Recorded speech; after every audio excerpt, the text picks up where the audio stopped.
The door slammed open with a crash that made my heart jump.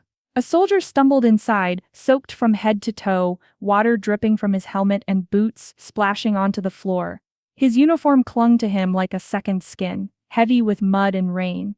He looked desperate, eyes wild, breathing hard, like he'd just escaped something terrible. Everyone in the diner froze, their conversations dying instantly. I sat frozen, unable to look away. Why was he here? Why was he so wet, so scared? What had he been running from? 5 minutes passed, but the noise never came back. Instead, the room grew silent, and then I noticed something even stranger. Every single person in that diner was staring at him, just staring. No one said a word. The air thickened with tension, and I knew something was very wrong. I didn't know it then, but those 5 minutes would change everything. Before the soldier burst through the door, the diner felt like any other quiet afternoon spot. The soft hum of conversation filled the room, mixed with the clinking of coffee cups and the occasional sizzle from the kitchen. People were scattered around, some chatting quietly with friends, others lost in their own worlds, enjoying their meals. The smell of fresh coffee and warm pancakes made the place feel safe, familiar. I was sitting alone in a corner booth, my notebook open but mostly ignored. I'd come here to think, maybe write something down, but my mind was drifting. The window beside me showed gray skies and falling rain, but inside everything felt calm. Then, suddenly everything changed. The door slammed open, and the soldier stumbled in like a storm had followed him inside. His soaked uniform and wild eyes shattered the peaceful bubble I'd been in. The warmth of the diner seemed to freeze instantly, the chatter stopped, plates stopped clinking. For a moment the diner felt like a different world, a place where something urgent and dangerous had just crossed the threshold. And all eyes turned to him. I could feel my heart pounding, caught between fear and curiosity. Something was wrong, and I had no idea how much worse it would get. The soldier was a mess. His clothes were soaked through, dark patches of mud smeared across his jacket and pants. I noticed dried blood on his sleeve, crusted and dark, but fresh smears on his hands told me he'd been bleeding recently. His boots left muddy prints on the clean diner floor as he took slow, heavy steps. His face was pale and drawn, eyes sunken but burning with something fierce, fear, pain, or maybe both. He looked like he hadn't slept in days. His jaw twitched like he was holding back something he didn't want to say. When he finally spoke, his voice was rough and strained, breaking at the edges. "Coffee," he said, barely louder than a whisper, but there was an urgency in it that made the waitress jump. His hands trembled as he pushed a few coins across the counter, fingers shaking so badly it looked like he might drop them. I felt a knot in my stomach watching him. There was more to this than just a man caught in the rain. Something about him screamed that he'd been through hell, and maybe something worse was still coming. Other people in the diner were starting to notice too. Heads turned subtly, eyes narrowing in confusion and concern, but no one said anything. No one approached him. It was like they were waiting for something to happen, but unsure what. I wanted to ask him if he was okay. I wanted to reach out, but I didn't. Instead, I just sat there watching him quietly, hoping he would say more. Something told me that whatever he was hiding, it wasn't safe to share openly, not here, not yet. After a few minutes, the soldier finally looked up from his coffee, his eyes locking onto mine like he needed someone to listen. His voice was low, rough and hesitant, like the words hurt to say. "I wasn't supposed to be here," he began, swallowing hard. "We were on a mission far from home, in the mountains. The storm hit us hard, worse than anything I've ever seen. The rain came down like a flood, the wind howled like it wanted to tear us apart." He paused, staring into his cup like it held the answers. Then his voice dropped even lower. But that wasn't the worst part. His hands clenched the edge of the table, knuckles white. Something was chasing us, something, I don't know how to explain it. Not like anything human. Fast. Silent. Deadly. It picked off my unit one by one. I was the last. I could hear the crack in his voice as he swallowed the lump in his throat. I ran. Through the mud, through the rain. I lost them all. I thought I was going to die out there. His eyes flicked nervously toward the window, as if the storm outside might hide that terrible thing still hunting him. I don't know why I ended up here, I just kept running until I found this place. His breath hitched and his voice shook. I thought I'd be safe here, that maybe someone would help. My heart tightened as I listened. I wanted to believe him, but a part of me trembled with doubt. What kind of nightmare was he running from? Why had he come so far, soaking wet and broken, to this small diner? The air felt heavy, thick with unspoken fear. I realized then that his story was only just beginning, and whatever he was hiding, it was dark and dangerous. I leaned in closer, urging him without words to keep going. But before he could, the diner shifted, something changed. The silence fell again, and every eye in the room turned back to him, waiting, watching. The questions hung in the air. What had he escaped? And why was everyone suddenly so afraid? For the first few minutes after the soldier's story, the diner felt almost normal again. People whispered softly, the clatter of dishes resumed, and the hum of quiet conversations started to fill the room. I thought maybe the tension was easing, maybe this was just a man who'd survived something terrible and found a place to catch his breath. But then, exactly 5 minutes after he'd stepped inside, something shifted. It was subtle at first, a sudden hush that swept across the room like a cold wind. The chatter died out, the clinking of silverware stopped midair.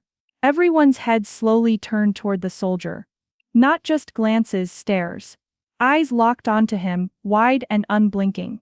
The silence stretched heavy and thick, as if the air itself was holding its breath. I felt it too, a strange chill that ran down my spine. It wasn't just the cold from his wet clothes. It was something deeper, darker. The kind of silence that warns you something's wrong, even if you don't know what. The soldier noticed it too. His eyes darted around the room, confusion flickering across his face. His breath hitched. For the first time I saw real fear in him, raw, trembling. He whispered, almost to himself, what's going on? No one answered, no one moved, they just kept staring. Like they were waiting for him to say something, or maybe waiting for something to happen. My heart pounded loud in my ears. The air felt charged, electric, like the calm before a storm. I wanted to reach out to break the silence, but my body wouldn't obey. Time stretched and twisted. That silence was like a living thing, pressing down on all of us. The soldier looked smaller somehow, swallowed by the eyes that never blinked, the invisible weight that filled the room. I could barely breathe. What had he brought into this diner? What was everyone so afraid of? And then I realized, the stranger wasn't just wet and tired. He was carrying something far worse inside him. Something that had everyone holding their breath. Waiting. The soldier's eyes flickered with something unreadable as the silence dragged on. Then with a shaky breath, he broke it, his voice barely above a whisper, but filled with a raw urgency that sent a shiver down my spine. That storm, he began, it wasn't natural, it was never just rain and wind. His gaze dropped, fingers trembling on the table. We were part of an experiment, a secret one, something that went wrong. They were trying to control the weather, to use it as a weapon, but it escaped. He swallowed hard.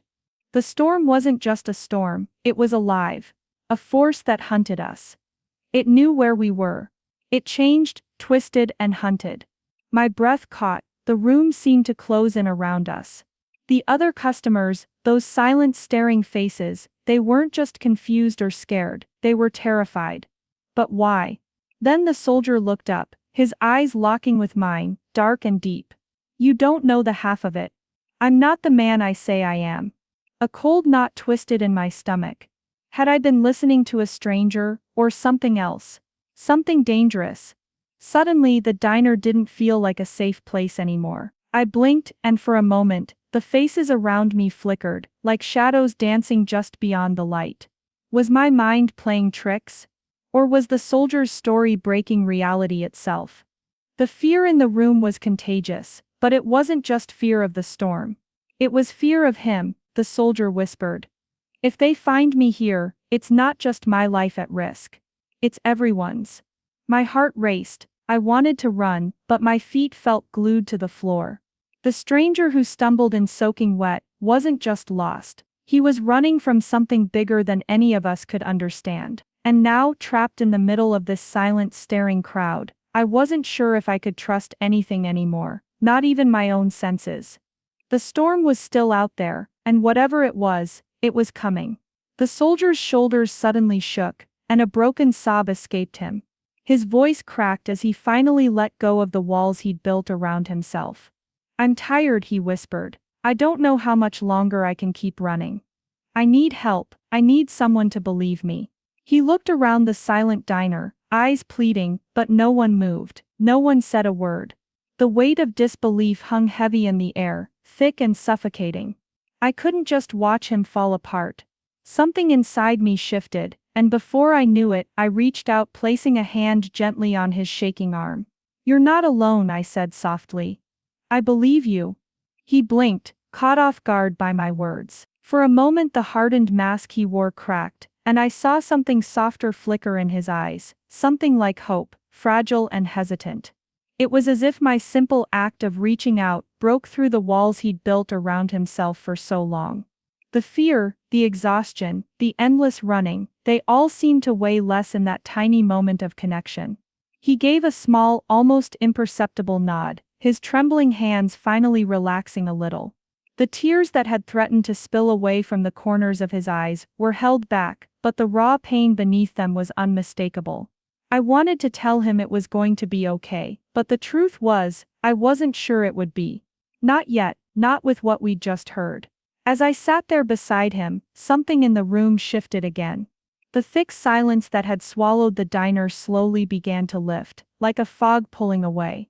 The other customers shifted in their seats, uneasy murmurs rising back into the air. Plates clattered softly on tables, cups were refilled, and the hum of conversation returned, but the tension that had settled like a heavy blanket never fully disappeared. It was as if the storm he'd escaped had left an invisible scar on all of us. Something unseen, but deeply felt. A quiet reminder that the world outside these walls wasn't as safe or predictable as we like to believe. Even in this small familiar place, fear had found a way in. Watching the soldier take a deep breath and try to steady himself, I realized something profound. This moment, the night, the story, the raw, unfiltered truth, had changed me.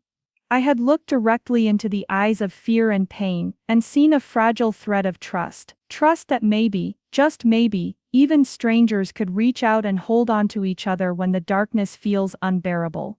What scared me the most wasn't the storm he described, or the unknown force chasing him through the mountains. No, what unsettled me deeply was how quickly doubt and silence could swallow a person whole. How easily people can feel invisible, ignored, or worse, unbelieved, when they need help the most. I could see that same fear in his eyes, not just of the storm outside, but of being utterly alone in the middle of it. Slowly, the diner returned to what it had been before. The clatter of dishes, the pouring of fresh coffee, the quiet buzz of everyday life. Conversations picked up, laughter returned in soft bursts, and the flickering lights overhead glowed with a warmer, more familiar glow. But something inside everyone had shifted. You could feel it in the way people held themselves, in the quiet glances they exchanged. We all carried with us a new understanding that the world was bigger, darker, and far more fragile than we ever wanted to admit. That safety was sometimes just an illusion, and that sometimes, the scariest battles are the ones we fight inside ourselves. I found myself staring out the rain-speckled window, watching the drops slide slowly down the glass. The storm outside had softened to a steady drizzle, but inside, the echoes of that night's terror still lingered. The question that wouldn't leave me was simple, yet impossible to answer. Did the soldier really escape a supernatural storm? Was there really a force out there, chasing him through the mountains? Or had all of it, the storm, the fear, the desperation, been a part of his mind's struggle to survive something even darker? I don't have the answer, maybe I never will, but what I do know is this: sometimes, the most terrifying storms aren't the ones raging outside. They're the ones we carry inside ourselves. The silent battles with doubt, fear and pain that we fight every day, often without anyone knowing. And sometimes, those invisible storms are the hardest to survive. As the door finally closed behind him, softly, almost like the end of a whisper, I sat there in the quiet that followed. I realized then that some stories don't really end when the silence breaks. They don't simply vanish or fade away with time. Instead, they wait, quiet and hungry, lurking just beneath the surface, ready to resurface when the world around us shifts again. And maybe that's the scariest truth of all.